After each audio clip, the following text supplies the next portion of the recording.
In the early 1960s, Ford Motor Company was a giant in decline. It had money, power, and history, but no soul. Its cars filled American driveways, yet young people, the pulse of a new generation, wanted something faster, something alive.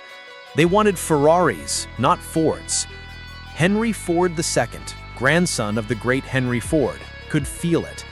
He had inherited an empire, but not the excitement that once built it.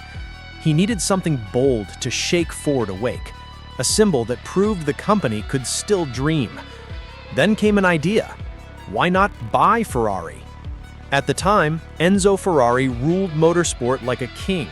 His red cars dominated Le Mans, the toughest race on earth. 24 hours of speed, heat, and endurance. Winning there wasn't just sport, it was glory.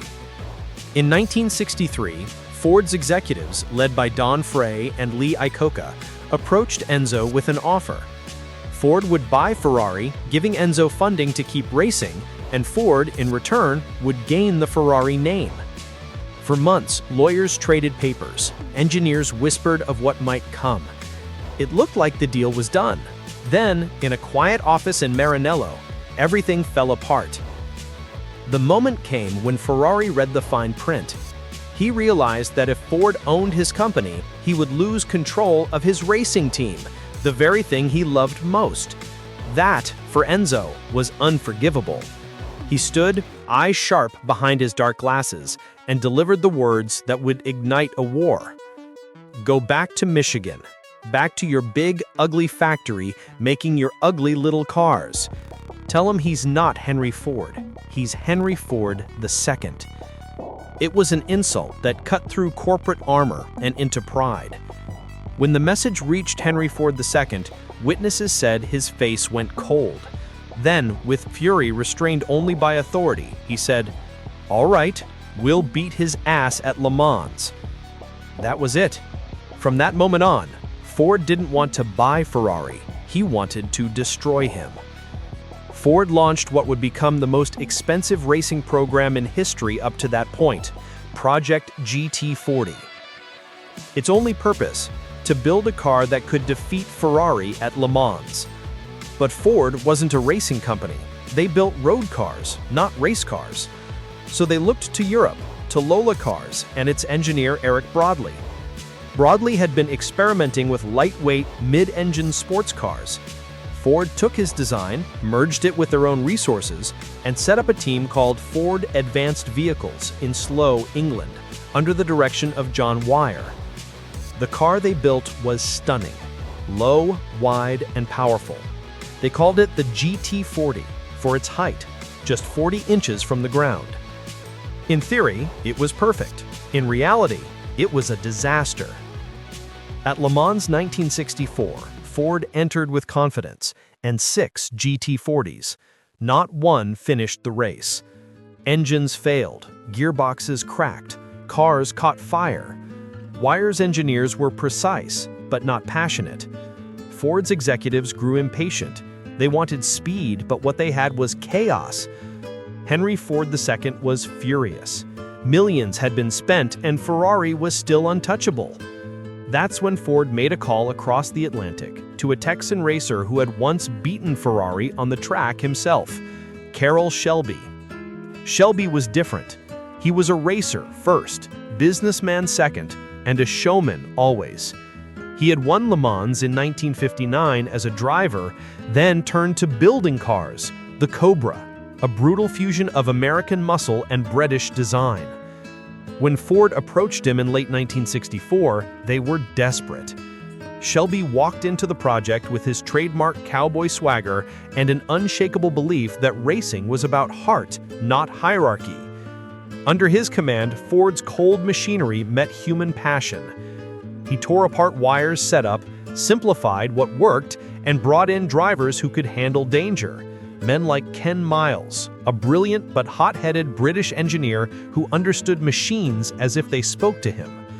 Miles became the soul of the GT40 program. He tested relentlessly, braking engines, burning fuel, and refusing to stop until the car obeyed. The Ford executives hated him. Shelby loved him. Together, they transformed the GT40 from an expensive failure into a living weapon. By early 1965, Ford's team was ready to try again. They entered races across Europe and America.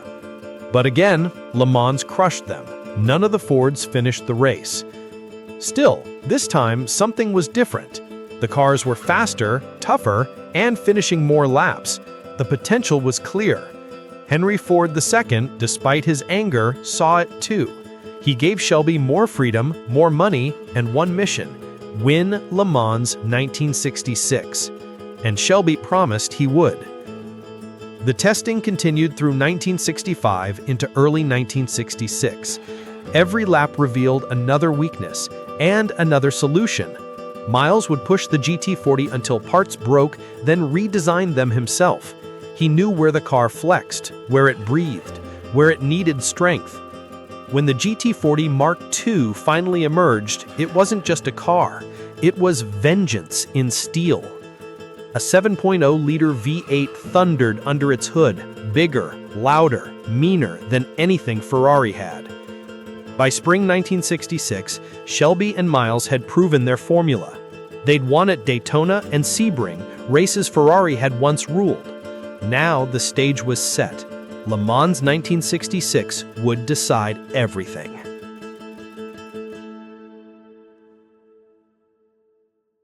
By the summer of 1966, the battlefield was set. The quiet fields of Le Mans were about to host one of the greatest confrontations in racing history: Ford versus Ferrari. America versus Italy. Industry versus artistry. For Enzo Ferrari, the race was sacred ground. His scarlet machines had ruled Le Mans for 6 straight years. For Henry Ford II, it was personal revenge. He didn't just want to win. He wanted to humiliate Ferrari, to make him watch as Ford's machines thundered past his fallen empire.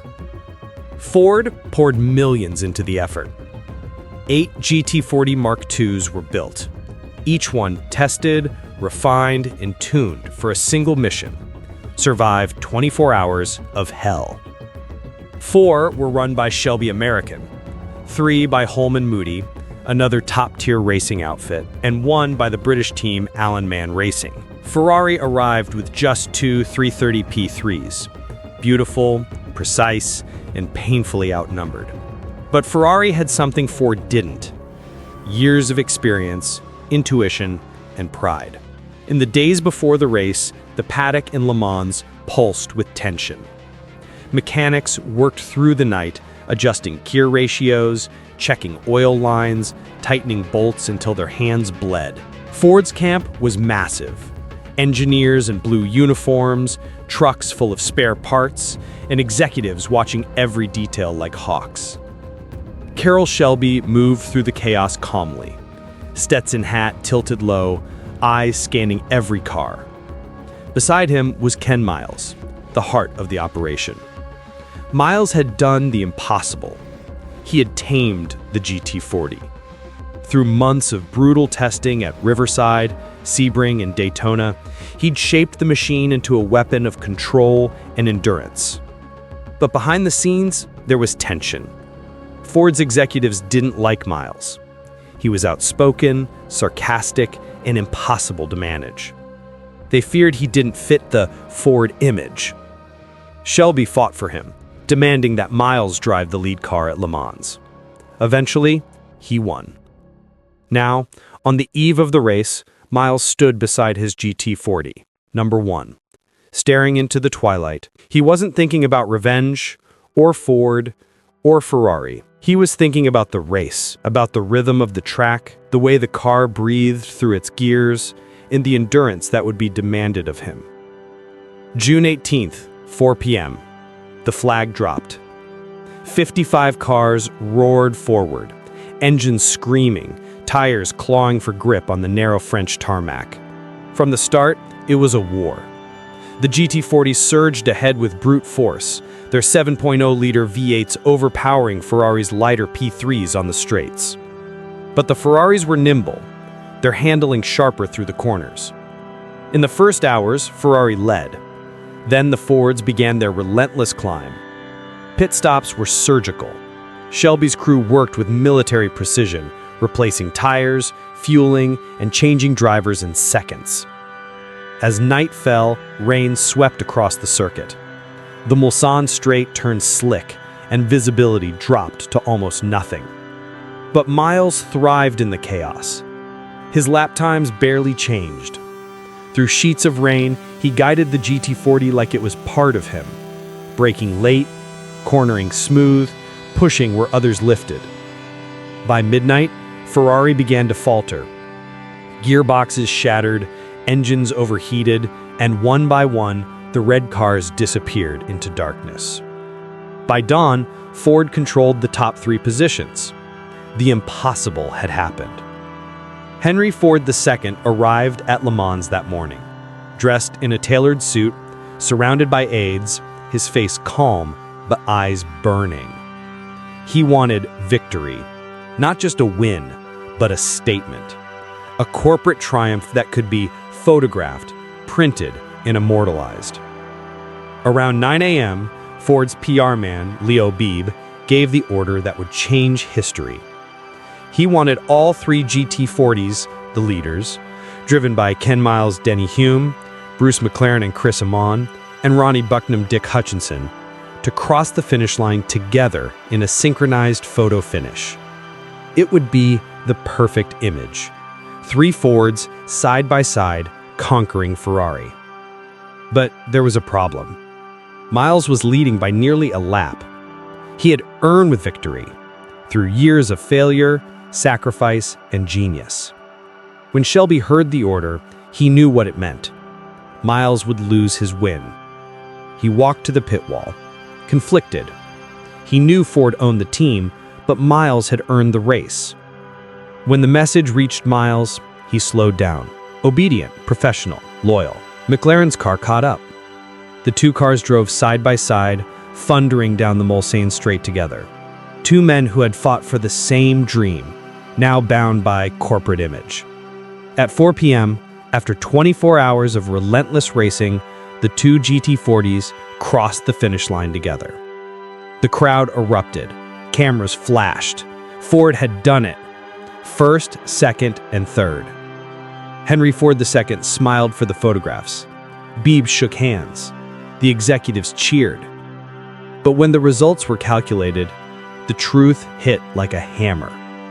Because McLaren and Neyman's car had started 60 feet behind Miles on the grid, they had technically traveled farther in the same time. Ken Miles had lost. He had led almost every hour of the race, broken records, and delivered Ford's dream. But on paper, the victory wasn't his. He took it quietly. No anger, no protest. Just a small nod, a smile, and a look that said everything words couldn't. Shelby was furious. To him, the decision had robbed a racer of his glory, the man who had made the GT40 what it was. But to Ford's executives, the image mattered more than the man. In the weeks that followed, Ford's victory echoed around the world. Newspapers hailed the Ford Revolution. Ferrari was silent. The Americans had done what no one thought possible. They had crushed the masters of endurance racing. Yet, for Ken Miles, the triumph was hollow. He returned to California, still working for Shelby, testing the next evolution of the GT40, the J car, a lighter, faster version built for 1967. On August 17, 1966, at Riverside Raceway, he climbed into the J car for a high-speed test. Witnesses said it looked perfect, smooth, stable, faster than anything before. Then, on one straight, disaster struck.